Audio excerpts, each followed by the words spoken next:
Yes, I'm back again. I also forgot to mention I have last year they said that if you plant your daffodils and your spring flowers late as you can, all the way up until January if you wanna, then they'll take them longer to die and they'll come out later and they'll last longer. Well, I planted a lot of different things, bulbs, in my husband's vegetable garden that I have to get ready to remove.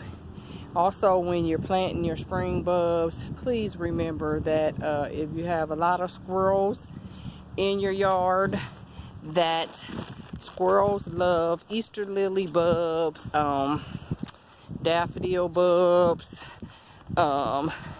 all kind of bulbs they like. So I've been having a hard time all season.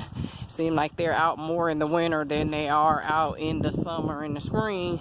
So I've been having these little rodents running around digging holes all in my flower gardens, trying to dig up all my bulbs that I planted last year, because every year I overplant, thank God, because if not, you can see the hole right here that they dug in there, and they dig little holes like that. So if you see little holes, or if you even wonder why you planted something and the next year it never showed up, it's either because the year before, if you planted it during the time that things was growing, you might have overwatered it, rotted the bulb, or something like that.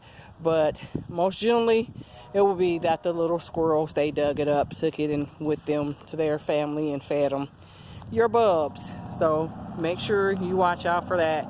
Keep an eye on that. Try to dig them as deep as you can, not too deep, but deep as you can. And just watch for the squirrels and watch for overwatering around your bulbs, especially your spring bulbs when summer come and you start watering your flowers.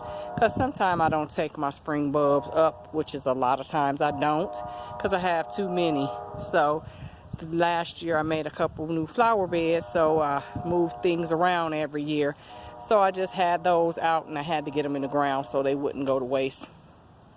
So I put them in my husband's garden, like I said, after he got done with, after the end of the season. It worked out real good.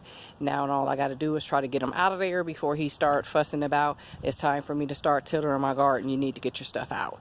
So hopefully I'll have them out, and I'm going to be putting a lot of bulbs and a lot of perennials in my pots that sit around my deck and sit on my porch. I'm gonna start putting perennials in there. Then that way I can save money on buying annuals every year. I won't have to buy annuals, waste my money, and then they don't come back, and it's okay to put a little bit around, every now and then for a color. But this year I decided not to give them my money. I'm just gonna buy seeds, and I'm growing my seeds in the house, and then I'm gonna bring them outside, plant them in my pots around my perennials that's in my pots. So therefore I'm getting older, and once I get so old I won't even be able to be doing any planting, so I'll have perennials all in my pots, all in my yard. Then I won't have to worry about doing anything but hiring somebody to come out and just do my weeding for me and just watch them to make sure they do the right thing, because I didn't put a whole lot of time,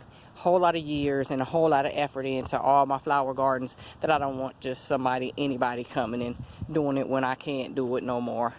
So see you next video.